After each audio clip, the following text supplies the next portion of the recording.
सियावर रामचंद्र की जय। मार मोटवंशी वाले की जय। कल जो है तो गीता जी के 9वें अध्याय के अंत के श्लोक पर आपको सुनाया था। आज 5वें अध्याय के अंत के श्लोक पर कहा जाता है, जो 29 का श्लोक है। भोक्तारं यज्ञतपसां सर्वलोकमहेश्वरम्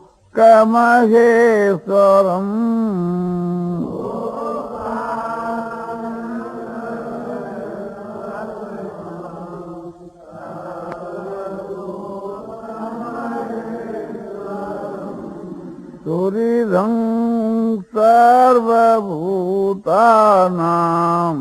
ज्ञात्वा मां शान्तिमृच्छति।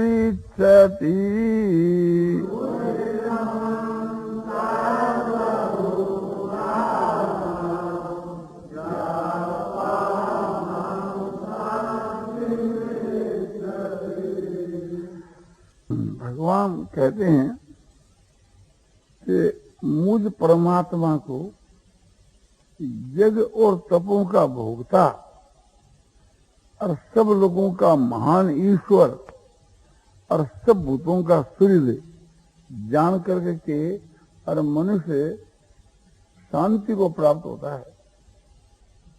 परमात्मा की प्राप्ति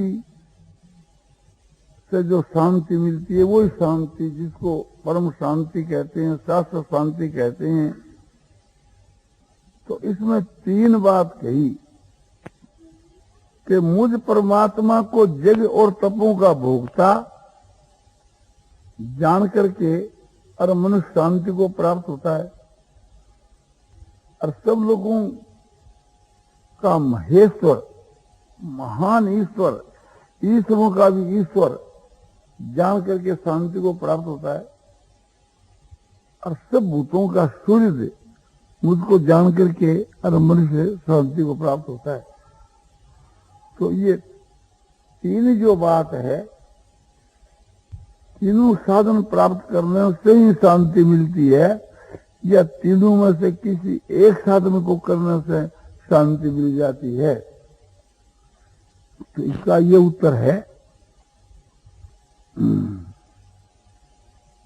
तीनों में से किसी एक साधन को कर लेने पर भी शांति मिल जाती है। फिर तीनों साधनों को करने से शांति मिल जाती है, इसमें तो कहना ही क्या है। इसलिए ऐसा अनुभव कर लेना चाहिए कि भोक्तारं यज्ञ तपसां ज्ञात्वा मां शांति मृच्छति। ये चतुर्थ जो चरण है, चौथा चरण, ये सब पर लगता है।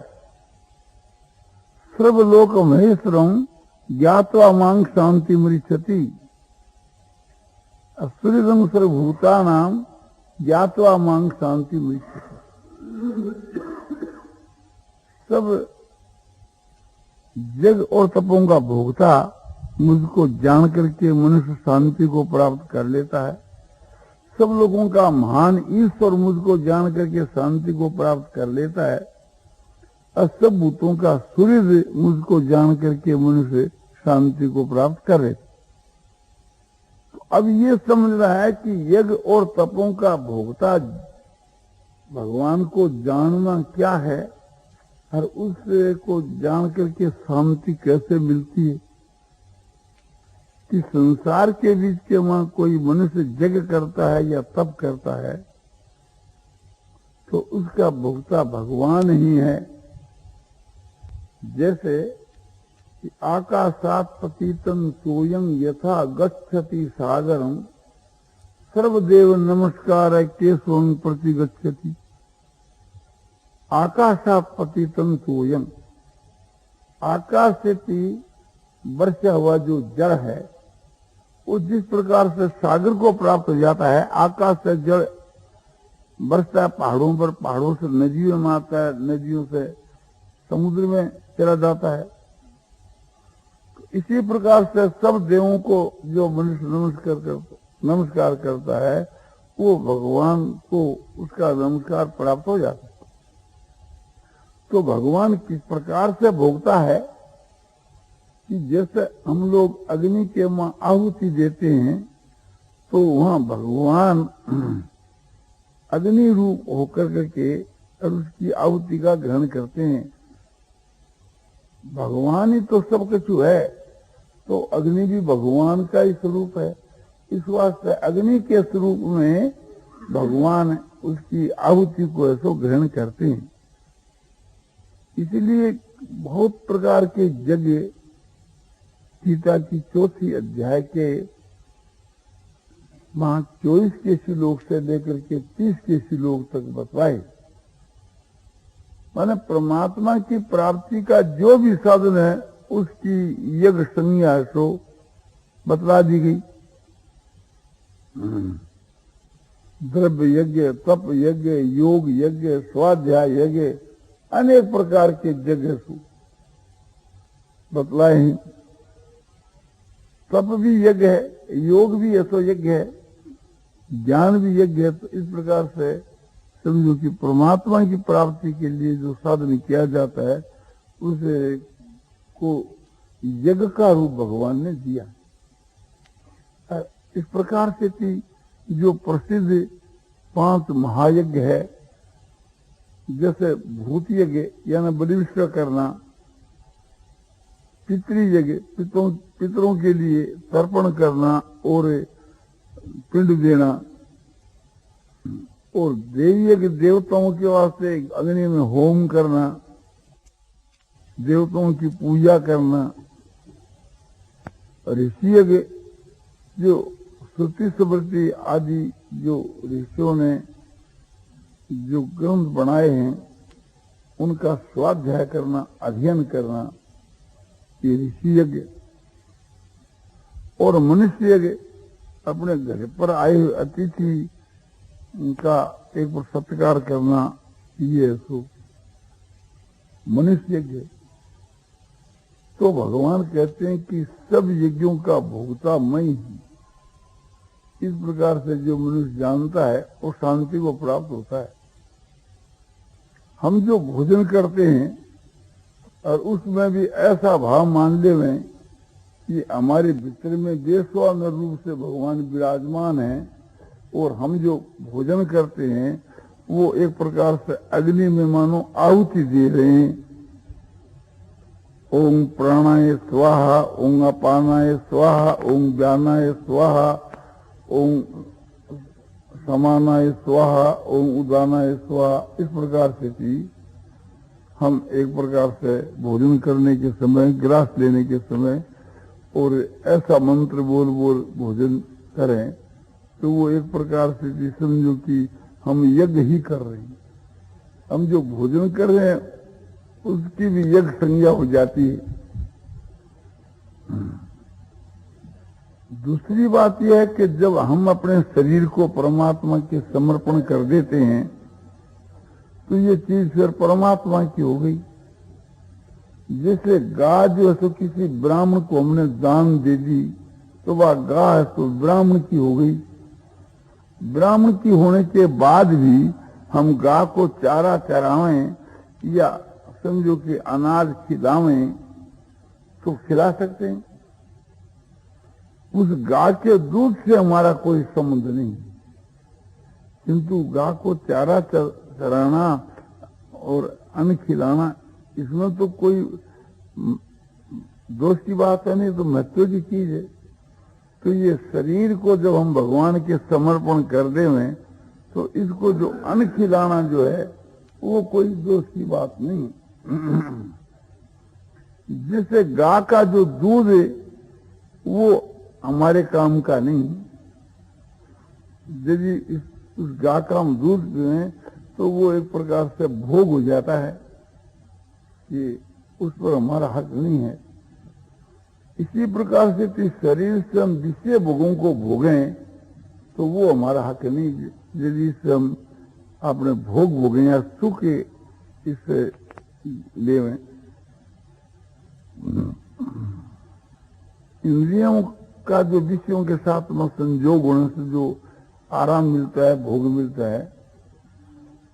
बोले भोजन करें और फिर उससे भोग नहीं लेना, तो भोजन करना भी तो भोग है। बोले नहीं, गाय को जब हम घास देते हैं, जल पिलाते हैं, तो उससे हमारे को कोई स्वाद तो नहीं आता। हम उस गाय की रक्षा के लिए, उसकी जीवनी के लिए ही हम उसको अपने घास खिलाते हैं, और वो जिसके प्रति हमने दान दिए उसको दूध देगी वो गाय। फिर शरीर रूपी जो गाय है, देह रूपी जो गाय है, यह भगवान के समर्पण कर दी गई।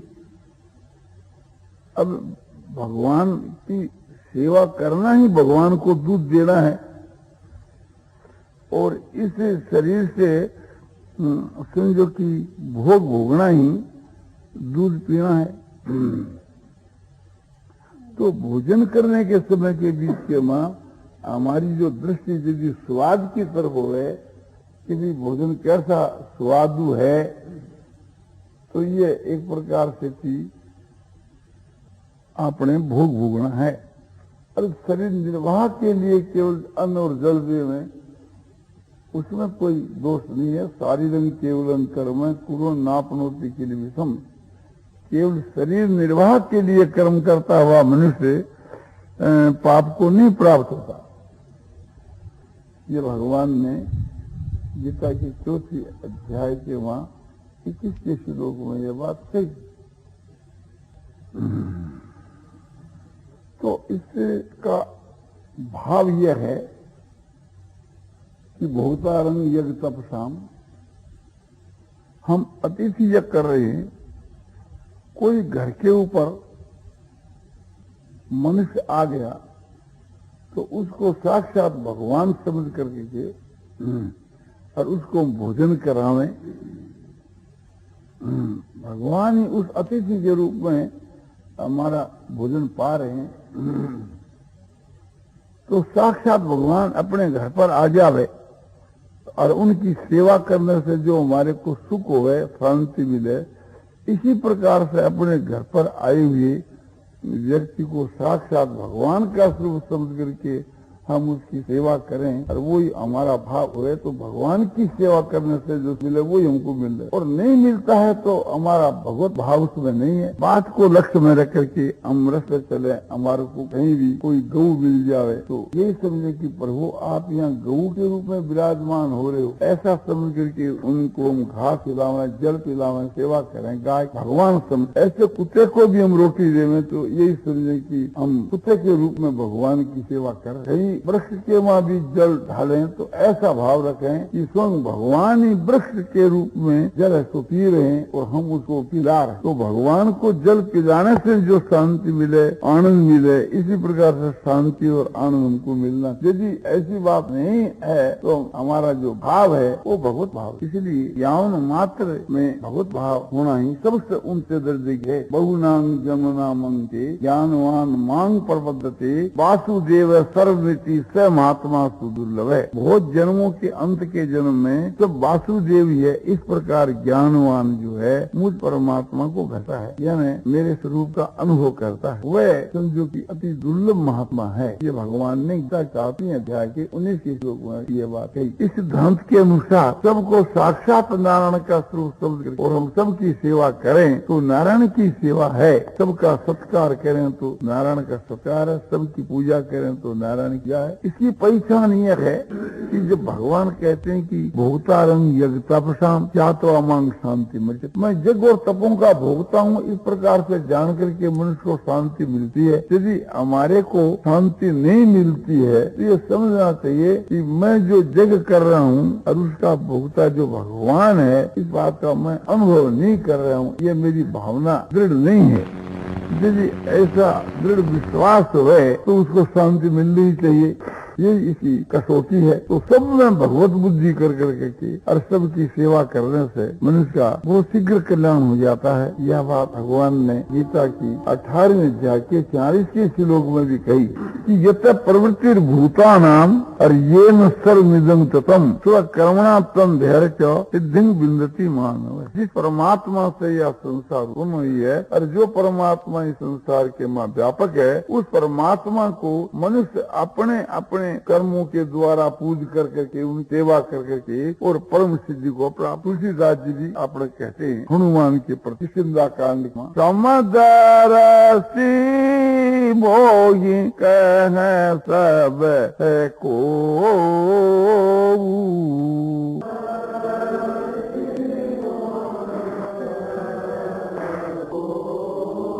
सेवक प्रिय अनन्य गति सो।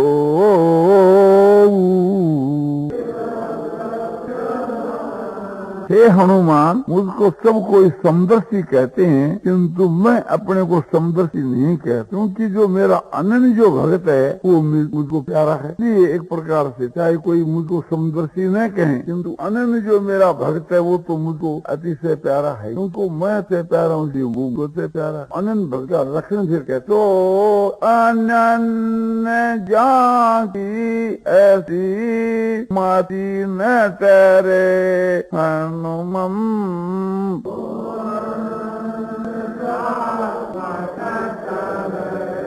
मैं सेवक सचराचर रूप राशि भगवंत सियावर। वे मेरा अनन्य भक्त है, जिनकी मति मन भी इस राम संग भी टर्क नहीं। चराचर जो है सो भगवान के रूप राशि है और मैं सबका तो भाव एक है। जो वहाँ बताया 18 का श्लोक अर्जुन एक भाव मिलता है। और ये जो बतलाया था भोक्ता रंग यज्ञ का मुझ परमात्मा को जग और तपों का अपना जान करके और मनुष्य शांति को प्राप्त होता है। तो शांति को प्राप्त होता है कह दो, और समझो क्या है परम को प्राप्त होता है कह दो। एक बात भाव यह है सबके बीच माँ भगवत धर्म और सबकी सेवा ही भगवान की सेवा है, सबकी पूजा ही भगवान की पूजा है, सबको नमस्कार ही भगवान को नमस्कार है। तो ये भाव होने सबके नारायण की सेवा करने मनुष्य का कल्याण होता है। बात है कि सर्व लोग को भगवान को सब लोगों का महान ईश्वर मान करके और मनुष्य को परम शांति आती। भगवान को महान ईश्वर मानकर शांति नहीं मिलती है। हम भगवान को महान ईश्वर माना ही नहीं तो शांति मिलनी चाहिए। और महान ईश्वर मान लेने से महेश्वर मान परमेश्वर मान लेने उनके सारे विघ्नों का नाश होकर के परमेश्वर प्राप्त किया। उस परमेश्वर को ही एक प्रकार से महर्षि पतंजलि ने पुरुष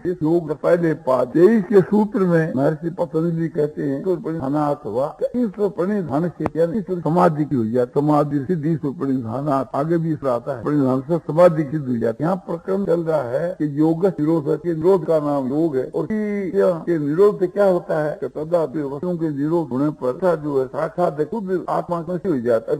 निरोध होने का उपाय बताया कि अभ्यास वैराग्य नाम पर निरोध हो। अभ्यास जो है भगवान के नाम जब अभ्यास और जो वैराग है उससे क्यों निरोध है। और भी कोई भी प्रकार कोई प्रकार से वैराग पूर्वक जो अभ्यास है उससे क्यों निरोध है। और दूसरों एक वैसे उपाय जो है परिधानात् वा ईश्वर परिधान भी। तो फिर ये जानने के उत्तर क्या चीज है, तब ईश्वर को स्वरूप बतायो कि कलेश कर्म विपाक अपरामृत पुरुष। ऐसा जो पुरुष है वो ईश्वर है। कैसा जो है कि माँ कलेश कर्म पाक और आस है, कलेश कर्म पाक आस से जो रीत है। और संसार में जो पुरुष है सब में श्रेष्ठ वो पुरुष है।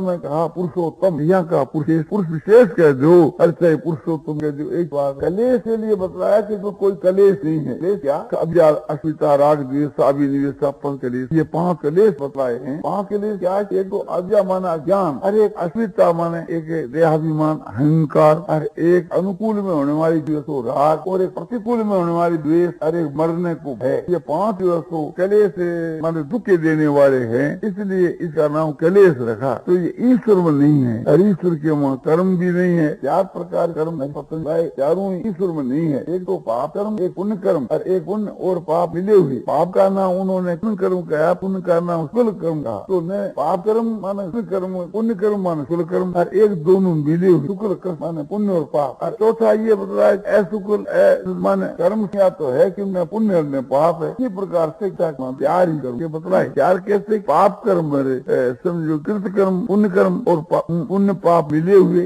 तो बारह कहेंगे, पाप और पुण्य मिले हुए। बीस चौथा खा बोले चौथा वो माने अकर्म। रूप तो कर्म है, वास्तव में वो अकर्म है। जैसे बताया कर्म के वहाँ अकर्म देखना, कर्मण्य कर्म है, कर्मण्य कर्म या पश्चित कर्मी से कर्म, जो कर्म में अकर्म देखता है एक में कर्म है। अकर्म ये क्या है? न करतो भाव जैसे निपते हत्वा से मान लोका न तत्वा कर्म फला संगीत हो जाती है। कर्मण्य तो नहीं सिंदूर, कर्म के वहाँ फल और आसक्ति को त्याग कर रहित होकर परमात्मा के धाम में जो ऐसा कर्म कर करके भी कुछ भी नहीं, कर्म कर करके भी इस प्रकार चार प्रकार के पाप कर्म, एक कर्म और एक पाप कर्म और कर मिले हुए, ये तो सब साधारण होता है। योग्य महात्मा के जो कर्म तो ईश्वर में ये चारों चार कर्मों में कोई भी कर्मोस्तर रही, कलेस्तर रही, कर्मोस्तर रही। और कर्मों का जो फल है फल क्या है? जात, आयु और भोग। जात माने योनि, आयु माने व्रत तक जीवेगा, और भोग माने हर शोक अल्लाह का। तो ये तीन चले कर्म इसी प्रकार की बात सही है और पुरुषों में देश है। तो ये लक्षण के बतलाए। आगे जाकर और भी उसको क्या कहता है कि सारी माँ जो ज्ञानी है उनमें ज्ञान जो है तो निरतिशय है, माने उससे बढ़कर उसमें ज्ञान नहीं है। और वे सबका उपदेशा है, और जो गुरुओं का गुरु है, और काल करके से विभाग नहीं किया जा सकता है।